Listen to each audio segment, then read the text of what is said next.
A protest took place in Sydney in solidarity with activists arrested for their involvement in boycott Israel activities. A number of groups have been formed in Australia dedicated to the call for boycott, divestment and sanctions, or BDS, from a broad cross-section of Palestinian organisations in 2005. Just as with South Africa, will put really uncomfortable pressure on Israel, and it's really important that the people of Israel begin to feel a little uncomfortable.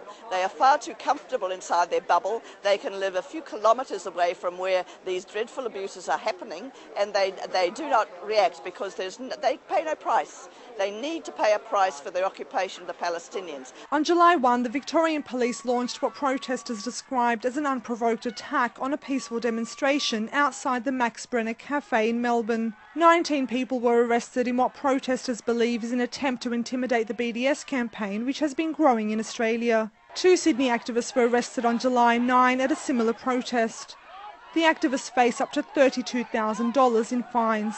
On Tuesday, August 9, 4 of the arrested activists in Melbourne were re-arrested in dawn raids for allegedly breaching their bail conditions by attending another BDS protest. The 3 other people who were arrested with me were only made to pay $2,000 surety, but the magistrates took offence at the fact that I'd given a speech saying that I was prepared to be defiant.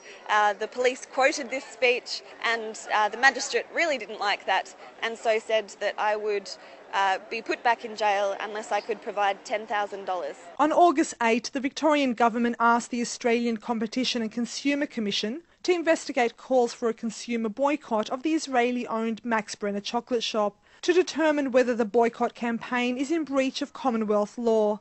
Max Brenner has been the target of BDS protests globally for its support for the Israeli military through its parent company, the Strauss Group. A number of public figures and politicians, including Foreign Minister Kevin Rudd and a Melbourne-based Labor MP Michael Danby, have visited the cafe to express their support for the Israeli company. Kevin Rudd was quoted as saying, "I went there deliberately to make a point, and that is, I don't think in 21st century Australia there is a place for the attempted boycott of a Jewish business." An article by Michael Danby likened the boycott protest to anti-Jewish commercial boycotts in Germany in the mid-1930s. It is totally outrageous. It's complete mendacity to suggest that this has any parallel at all.